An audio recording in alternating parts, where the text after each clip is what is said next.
Good afternoon, everyone. Thanks for joining us for what will be, I'm sure, an inspiring panel. First of all, I apologize. Patrick was unable to join last minute for a family emergency. But my name is Jeffrey Moss. I am really excited to moderate this panel talking about brand. And we all know brand can be incredibly valuable. It's why we drink Pepsi instead of Coke. It's why we use Microsoft instead of Macs. But we also know that the brands have a flip side. And the flip side is stereotypes. Brands lead people to make assumptions about people based upon their school, their major, their background, their race, and about companies. The ones we want to work on, the ones that we want to work for, whether we want to work in tech or CPG, etc.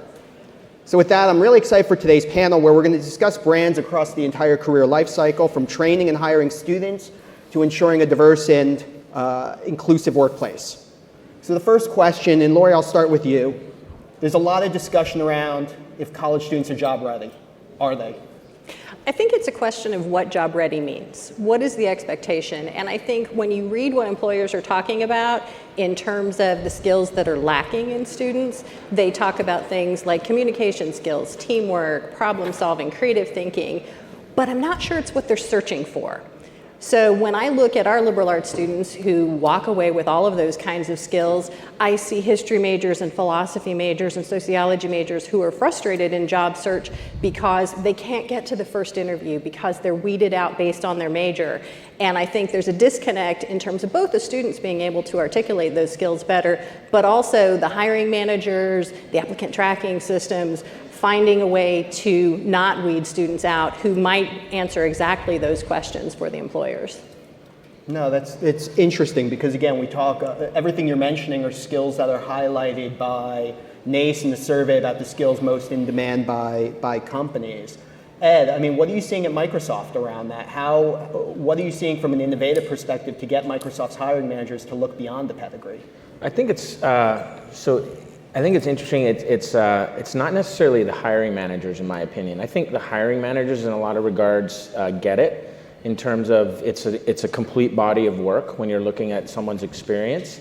I think you've got algorithms now determining which resumes get presented to recruiters, and recruiters spend on average anywhere from 30 to 45 seconds on a resume on an average basis. So I think further upstream, I think people understand like it is the complete body of work, but we need to influence those that are on the front lines in order to be able to keep pushing people through the system. Michelle, you look like you want to say something. I do, thank you. So I saw some interesting research from the Public Religion Research Institute, and it talks about how 40 to 60% of us interact with someone once a week that's diverse, and 80% of us interact with people that are diverse at our workplaces. And so one of the things that I think we can do a better job of is really helping students to understand that when they get into the workplace, this may be the first time if they identify as an underrepresented person that someone has interacted with someone like them. And so part of the job, I think, for universities is to help students really understand who they are, what their strengths are, where they are really good, because when you are courageous and confident in what your strength is, then you're going to show up better for the workplace. And so that's one of the things, is helping people to really understand what they are good at and live into that strength. And then the other thing is we talk a lot, we prepare students to think about their major, and we say that's a really important thing. But the other thing that's important is really understanding how to communicate effectively. So talking about what you're working on, how the thing that you're working on is connected to the team's broader vision, and how to market yourself and be an effective employee. And that's something that we're not really teaching students how to do, is be great employees and think critically about their work on a day-to-day basis. But that's a great segue. Again, Lori alluded to it before, but Brian runs a great program at the United Negro College Fund called Career Pathways Initiative, which is very much aligned to that. What are you doing from that perspective around helping the students take responsibility and ownership for their career path so they can communicate those core skills? Sure, thank you, Jeff. Well, the Career Pathways Initiative is a $50 million grant-funded project by the Lilly Endowment that is working with HBCUs and PBIs, predominantly black institutions. How many people, do we have any HBCU alums in the audience? One? One. Okay, all right, well, good. Glad to see you representing back there. And so the CPI program initially, the campuses thought this was an opportunity for them to cover their career services operations for 5 years, and we wanted them to think more broadly than that. How do they construct the student experience during their 4, 5, or 6-year period to help them be best prepared for careers? How do you deconstruct the curriculum in a way that aligns more effectively with the workforce expectations and industry expectations that they're going into? And also, how can you do certain things like help those students in the humanities or the liberal arts fields get certain kinds of skills that make them more marketable and gets them past the first interview, because we want to help the students be as dynamically prepared as possible. So we're helping to prepare them on those soft skills, like you mentioned, Lori, how to communicate their experiences, their effectiveness, and their abilities in ways that speak to 21st century employers like Microsoft. And also, I think there's work that needs to be done on both sides, and we're trying to do that as well. We're working with not only the campuses, but also the employer community to help them deconstruct these ideas about what makes a work-ready student as soon as they graduate. So I think that, to your first question, students are work-ready, but given the dynamic change going on in the workforce and on our campuses and in society in general, that both sides need to do a little bit more work to come together to help their students be better prepared for the workforce. Yeah, no, I completely agree. And Lori, you've made a comment before about the philosophy student who doesn't see any philosopher job titles. Right. I mean, what kinds of things is Purdue doing within the College of Liberal Arts to sort of drive that awareness and that communication? Well, I think there are a few things. One, and you know this because we've worked on it together, is trying to find more opportunities for students to think about career path. And so we have talked a lot with students about the idea of Parker Dewey's micro internships. For liberal arts students, part of what's difficult is that the horizon is so vast. At Purdue, they're going to school alongside STEM majors who have very linear looking career paths from the perspective of a 19 or 20-year-old. But helping a student who's majoring in any of the humanities or social sciences think about what that can mean and have the ability to test that through micro internships, to gain real world experience through internships, to get a taste of what the opportunity is. We know that 10 years out, 15 years out, they're gonna have great careers. I think it's really about how you start, how you can launch those in a better way for those students, and lean into the fact that they are going to be adaptable, that as a workforce changes rapidly, they will be well prepared to continue to learn and to position themselves for success as they move through their careers.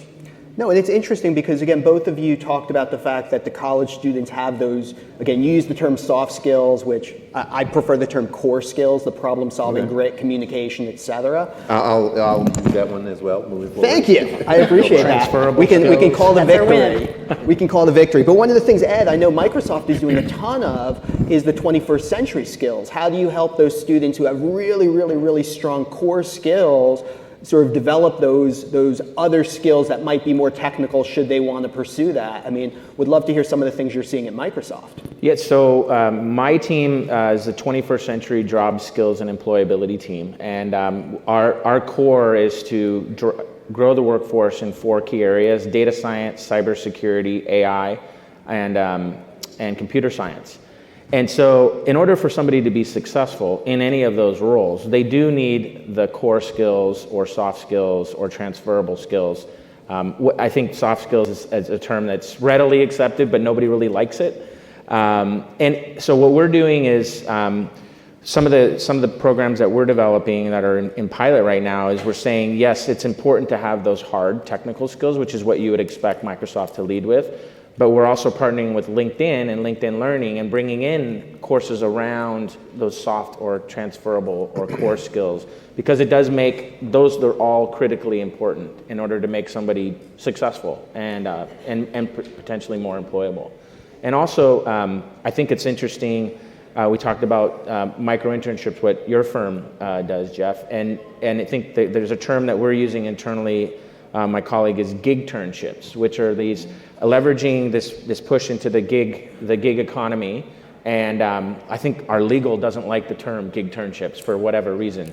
But I think that is really what it's about. It's being able to demonstrate that you actually have skills in a particular area. Maybe you don't have the pedigree, so what? I think honestly, and I think in leading up to this conversation, we had a very rich conversation on email about it's the full body of work. It's not, and it's the further removed you get from college, the less people actually look to the brand that you're carrying with you, and they look more at your experience. I mean, I would much rather employ someone that I know has the skills to do the job relative to where they went to school. And it's again, the challenge is how do these students convey those skills, and how do we retrain hiring managers or companies to look beyond sort of just the GPA and academic pedigree. And we talked a little bit about big companies. Michelle, are things different at a smaller but still rapidly growing company like Sprout? Yeah, one of the things that we're doing at Sprout Social is we've created a new job description that was created by Jennifer Kim, who was previously at Lever, because the job descriptions are broken. Who all in here has drafted a job description with 20 bullet points on it,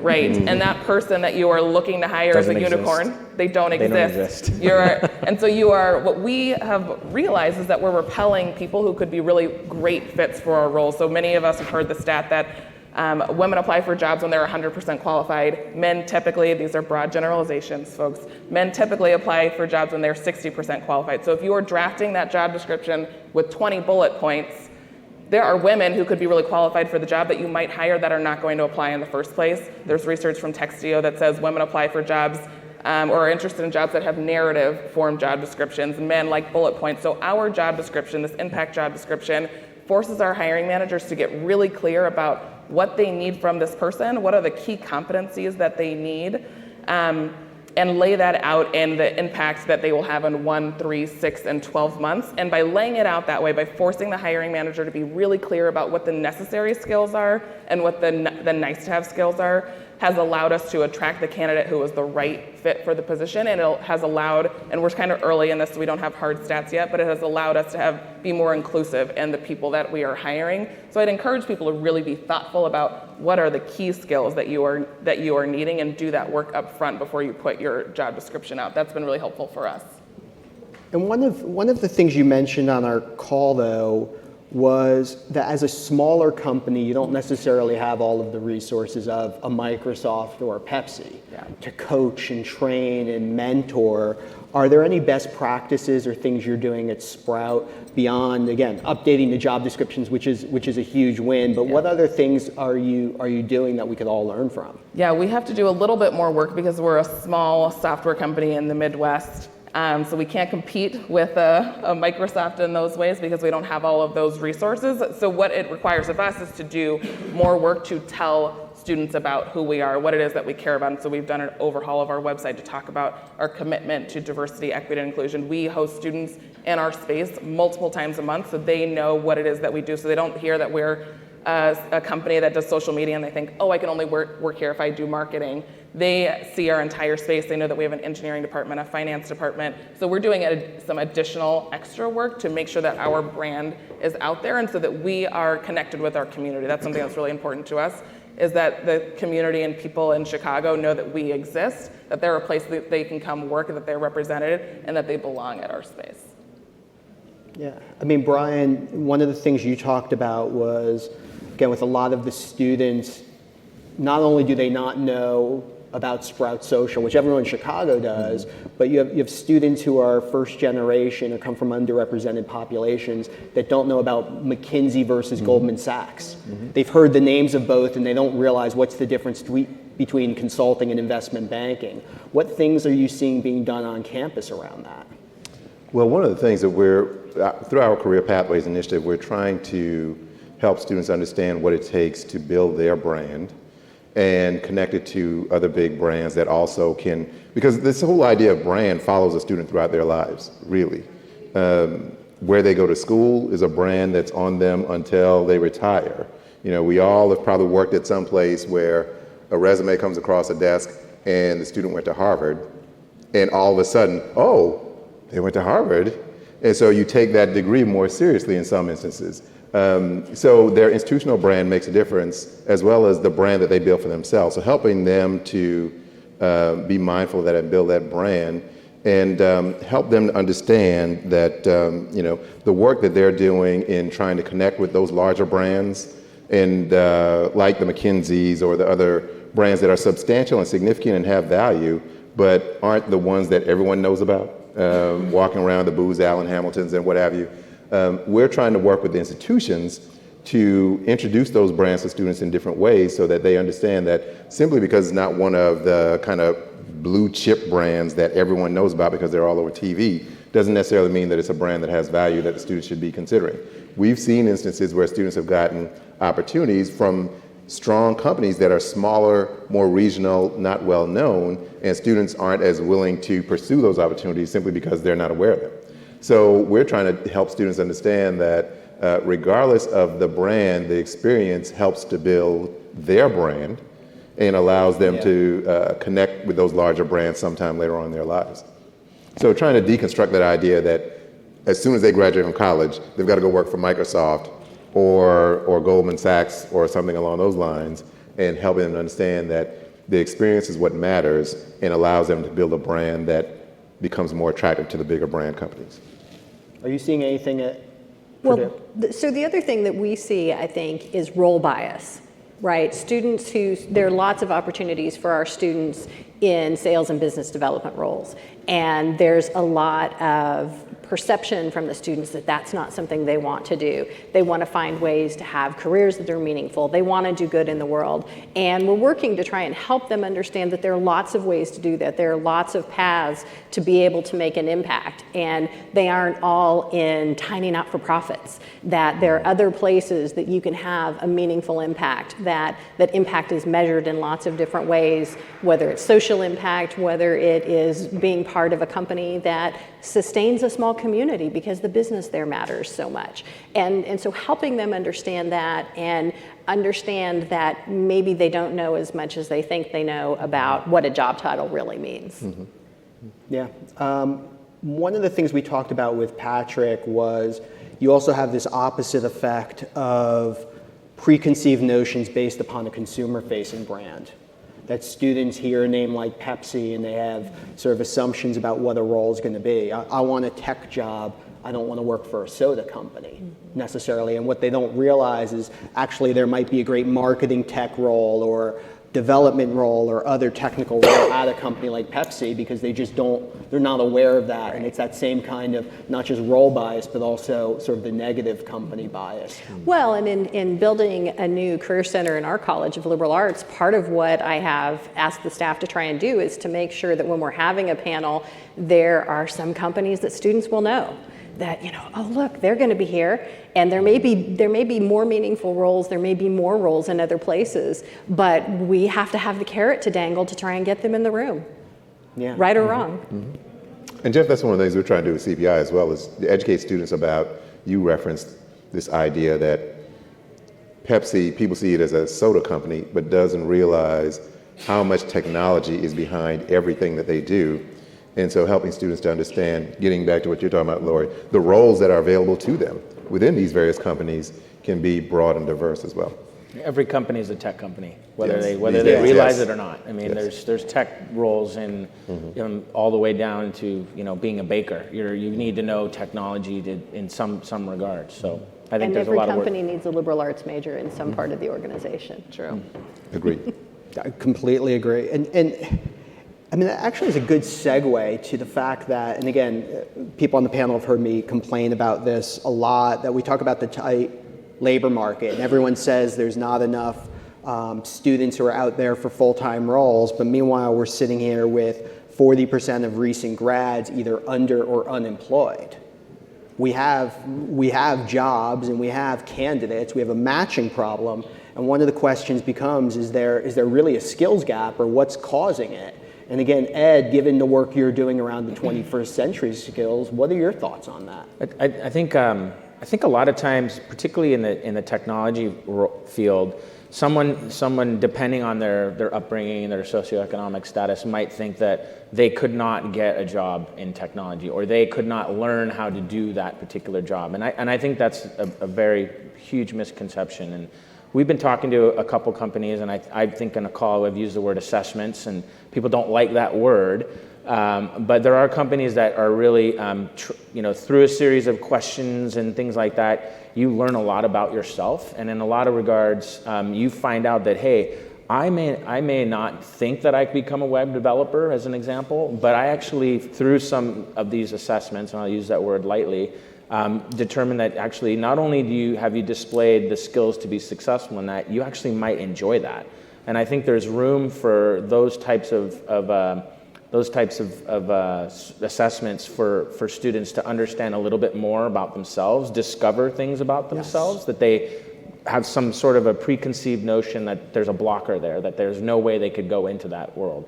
I mean, for example, I've worked with a guy at Microsoft who's been at Microsoft for 15 years, and he has a philosophy degree, right? Like, you know, he works in a technology company with a philosophy degree. I think a lot of people would think, oh, well, I think was what we were discussing earlier, well, I don't have a technology degree, Microsoft would never look at me. I don't have a technology degree, and I've worked at Microsoft for 9 years now. So anything that we can do to help people understand more about themselves, I think the better it'll be. One of the things I'm thinking about is if we're honest, and something that we've been reflecting on at Sprout is that we haven't done a good job of coaching up our managers to bring on young professionals. Like there's not necessarily a skills gap. Part of it is that as tech companies who are scaling really quickly, we have promoted really great individual contributors into management positions without giving them the skills to be able to coach people to be effective. So when someone comes on board, we want them to be ready to perform right away versus saying, there's some potential here that we can develop. This is something that I can coach you on. And we don't think about, we want people to be ready to go as soon as possible versus saying, this is a skill that I can be really great at coaching and placing people on a team where they can be coached into a role to be better. I could not be doing the role that I'm doing if I didn't have a really phenomenal coach in my previous job who worked with me and gave me feedback every single day, and I was crying because I thought that I was going to get fired. But she was so intentional and deliberate in coaching me, and that's something that we're missing, is investing in our managers so they can be effective at developing people.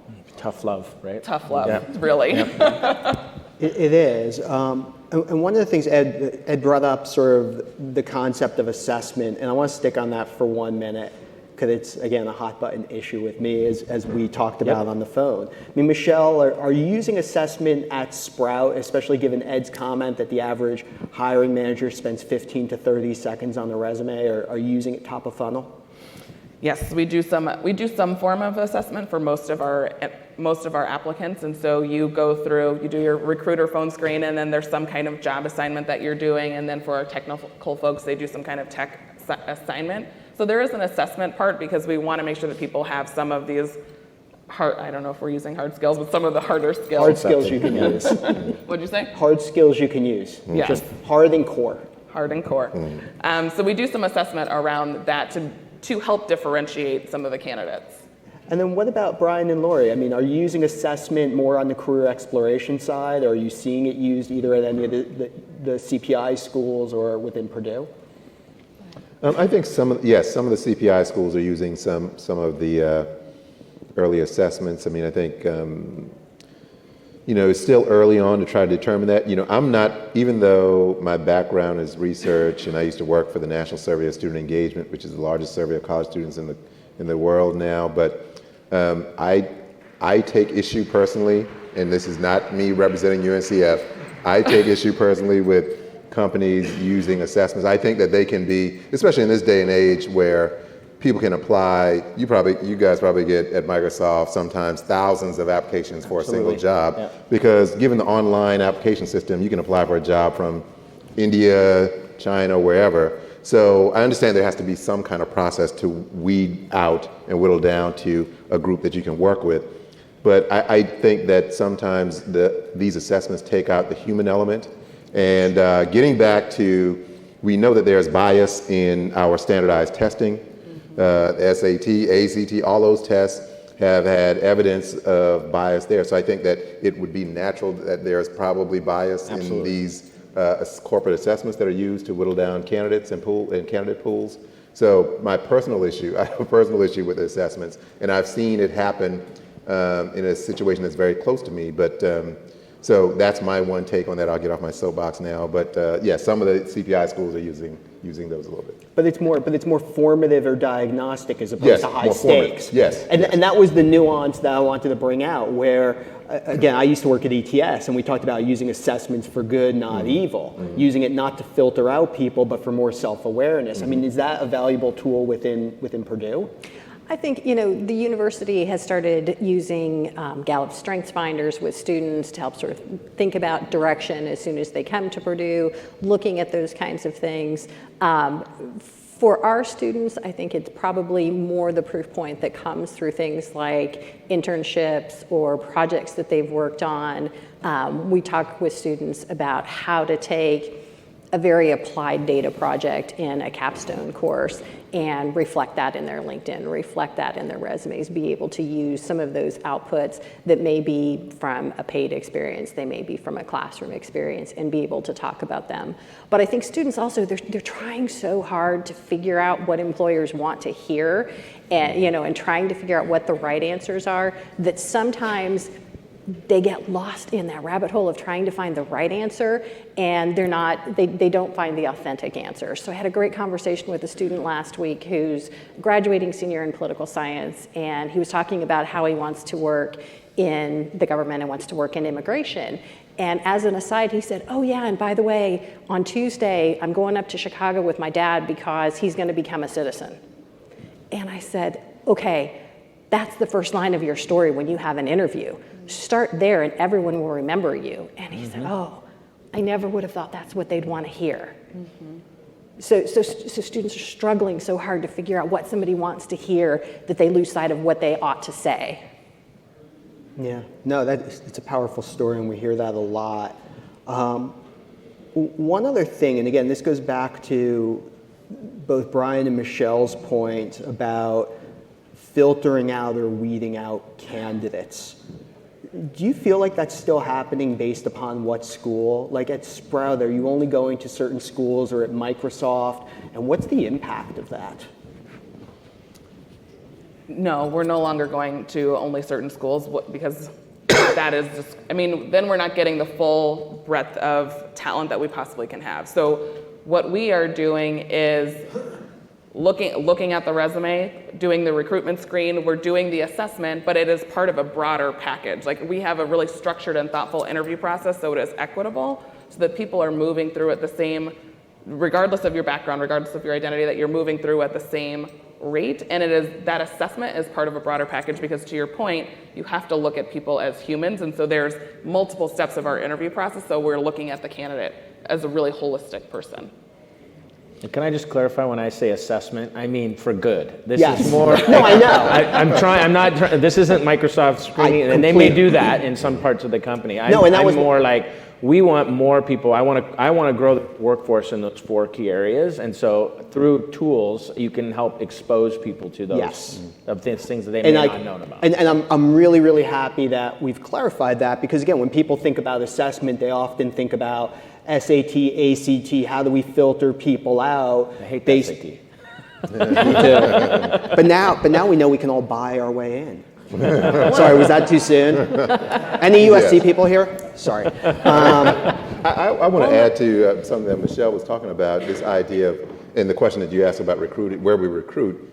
We get companies that come to us on a regular basis asking us, help us diversify our pool of employees or potential employees. Lots of companies, we do internship programs with 30 some odd companies where we help prepare students, a more diverse pool of students into their companies. But the problem is that I think, and one of the first questions we usually ask them is, where are you recruiting now? And they will typically say either the Ivies or the big research universities. Sorry, Purdue, I went to IU. Those are the places that they recruit. And even there's bias within the HBCU community in that when they recruited HBCUs, they only recruited 4 or 5 of them: Spelman, Morehouse, Howard, Hampton, Xavier. And as an example, for instance, so UNCF does this thing called the HBCU ICE Innovation Collaboration. I can't remember what the E stands for, but it's out of Silicon Valley every fall. And we do a hackathon and with students from HBCUs. And there are students from places like Jarvis Christian College. Anyone ever heard of Jarvis Christian College? Little HBCU in Texas. Yes, we got a couple people. Little HBCU in Texas, who normally those campuses, those employers in Silicon Valley would never go to Jarvis Christian and recruit. But because we were able to bring the students there, some students were able to prove themselves. Now one is doing an internship that has already been offered a job. We've heard that that's been a great find for them.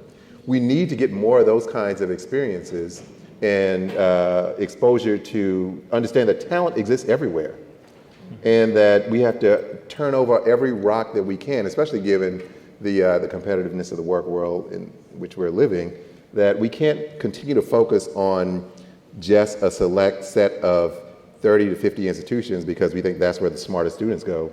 But there are a couple of thousand other institutions that are great pools of strong talent that can help our institutions, our companies thrive as well. And what's neat about that, and again, Ed would love your take on this, what's neat about that is not only does it help a company for driving diversity and inclusion, but does it also help a company, or it seems like it would also help a company find talent in a less competitive way? Again, back to your point, Brian, Mm-hmm. that way you're not competing at Caltech or Berkeley for the same handful of people. Mm-hmm. I mean, are your hiring managers or HR departments seeing that sort of? There's inside of Microsoft, and I'm not in the HR capability, but I've heard of the idea of changing the job description and not requiring a degree. So you're really focused on skills-based. It's a skills-based hiring approach. And I think motions like that will definitely, can definitely increase, the type of candidate pool, because I think you in some job descriptions now, you see needs for you from a top tier university. How much bias are you inserting into the system? Entry level with that, job, right? 4 years experience required. Exactly, exactly. So I think as maybe a takeaway for some of the thought leaders in this room, could we move to a fully skills-based hiring approach? Eliminating the requirement for a degree, and let alone a degree from a top brand. Connected to working with universities, something that we're doing at Sprout is thinking about how we can partner more closely with educators in the city. I mean, we're in Chicago. There are so many high schoolers or programs that we can be partnering with. And so the students that I said we are hosting, they are freshmen through seniors in high school, and we bring them into our space to tell them about our company and what the opportunities are available. So being really thoughtful about the partnerships that you have, even before you're working with colleges, how do we influence the pipeline a little bit earlier so that those students know what's available to them, which has been transformative. We now have high school students who are reaching out to our employees, and we're having employees come in and talk about their experiences. We're having them share what they love about Sprout, where they went to school, and so it's influencing the way that students are even thinking about what they want to major in, what they want to be exposed to, and they're partnering more closely with our employees. But also that brings us closer to this idea of proximity. We make change when we are proximate to people who are different from us, and so that's what we really deeply believe at Sprout is when we have our employees who are working with young students of color from the South and the West Side, then they are no longer scared of that young black man who's walking down the street, because they were able to talk to them and hear about their background, their experience, what they care about, their family, that they're using their first paycheck to help their family. When you get to hear that as an employee, it changes your mind about how you want to make impact in the city and who you can then hire when those students finally graduate from college, because you remember that high school student that you worked with before. Yeah, no, I completely agree. And since we weren't able to beat up on Ed over assessment, I do want to ask Lori, what are your thoughts about sort of the move towards getting rid of the college degree, or companies saying, yeah, you don't need a college degree? I think it's an interesting short-term idea, but I'm not sure how it works in the long term. So there are lots of places in the world that are still very credential-oriented and that are still going to have barriers. So what happens in 10 years or what happens in 15 years? Have the students learned a single skill, but if the workplace completely changes and that skill isn't going to advance their career anymore, then what? What is the reskilling or upskilling that they're going to have to go back and get at that point in time? And I worry too, when we talk about the liberal arts and questions of ROI on the liberal arts, do we run the risk of stratifying even more and having the liberal arts, which is where the majority of Fortune 500 CEOs in this company come from educationally, be from only a tiny group of institutions and a tiny group of families who can afford to be less concerned about ROI. And what does that mean? Do we end up really creating even more of a class distinction based on educational opportunity? And I second Lori's emotion, not that and Ed made it clear he doesn't work in HR. But yes, I'm troubled by the narrative around whether or not a college degree is worth it that is permeating the media a little bit. And so I wouldn't want to go down that pathway. And the reason I'm troubled by that is because the students and people and individuals who need a college degree the most, who benefit from a college degree the most, are the ones who need the college degree. It's not the Mark Zuckerbergs No, or Bill Gates no. coming from affluent Right. families. Exactly. It's first generation where it's those core skills. Yes, and the people who always say that, who are perpetuating this narrative that a college degree isn't necessarily worth it, or that micro-credentials, such as just go to a coding boot camp, for instance, that's all you need. Those people are still sending their kids to college. Yeah. And by the way, And they went to Thomas Jefferson High School in Northern Virginia, Yes, that's one right. of the best high schools in the country, and Yes. they're coming from a totally different Yes. position. And by the way, just to be clear, to defend Ed, not that he needs our Yes. help, the 21st Century Skills program that he leads is partnering with colleges to very much complement what they're doing. Absolutely. So With he was Purdue, simply, I'll say that again? With Purdue. With it's simply opining on an overall trend. So I just wanted to make Yeah. sure you I didn't think think we my were point ganging up on is, you. I think if you eliminate, I'm not saying that there isn't value in a college degree. I'm saying that if you were to remove that as a requirement, I think you would increase the diversity of the candidate pool, and you would remove this bias that is inherent with these top brands. Like if you're not carrying that top brand with you, some of the smaller schools that you mentioned, there's great talent there. If you remove that, so I think if people see that, they're like, they're never going to look at me. I'm not even going to bother applying. And I wonder, in deconstructing the whole brand idea, because that's really what this is all about. Some schools have stronger brands than others. Yep. And I think that's what I would amend your recommendation is, how do we help to deconstruct our employers and our society writ large, essentially, of this idea that certain brands are far and above and away better than others? It goes back to my choppy intro, that the flip side of brand is stereotype. It's assumptions that we make based upon the brands of companies or the brands of students.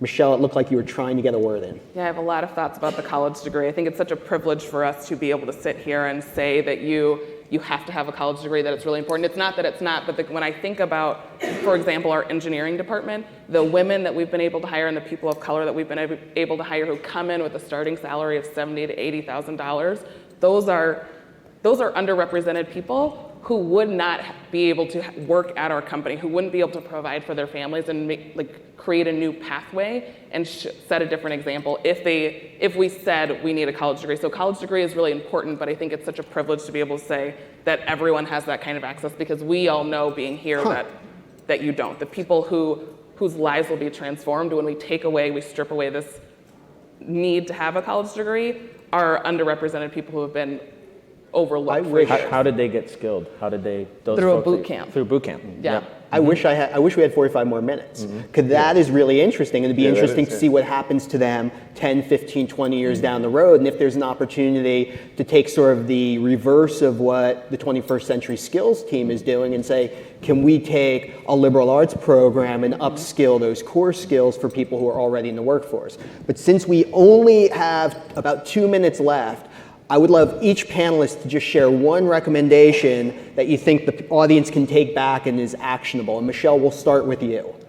Yeah, the one thing that I would encourage everyone to think, we're talking about, or people often talk about diversity and inclusion, and the thing that we really focus on and prioritize at Sprout is equity, and we define equity as systems level change, getting at the root of the problem, because diversity and inclusion are symptoms of having broken systems. And so we try to think about, why aren't we getting underrepresented people applying to our jobs? That's why we have a new job description. That's why we have mentorship programs. That's why we have education to help people understand what diversity, equity, inclusion, systems of oppression are at work in our workplace. So think about equity at whatever your institution is, whatever your organization. Ed. I would say assessments for good, really. I think not as a screening mechanism to get the right candidate pool. I think I encourage people assessments for good to help the younger generation understand and discover things about themselves is really can help us with the skill shortage that we're experiencing right now. Brian. Most people in here are on campus, right? It's a mix. It's a mix? Okay. So for those in the employer community, I would encourage you to encourage the recruiters in your company to think about broadening where they recruit students from for the employer pool. For those on campus, I would say to help students be mindful about how they promote their own individual brand. Structure opportunities and experiences within the undergraduate curriculum that help students to be best prepared to communicate strongly who they are and the skill set that they bring to a potential employer. Lori. So everybody has a need to take an applicant pool of 1,000 students or 1,000 applicants and make it manageable. But be really mindful about the ways in which you make that number manageable. When you narrow it by things like grade point average, you aren't taking into account the ways in which a student struggled and found a new major where they're finding greater success, and it's a big hole to dig out of. That they may be first generation students, have family obligations, they're working at the same time. It doesn't measure grit. It doesn't measure everything that you need. And so be mindful of one-dimensional weed outs that will result in one-dimensional hires. Thank you so much for joining us for these 45 minutes, and hopefully we all learned a little something. I know I did. Thank you to the great panel for being here with us. Thank you.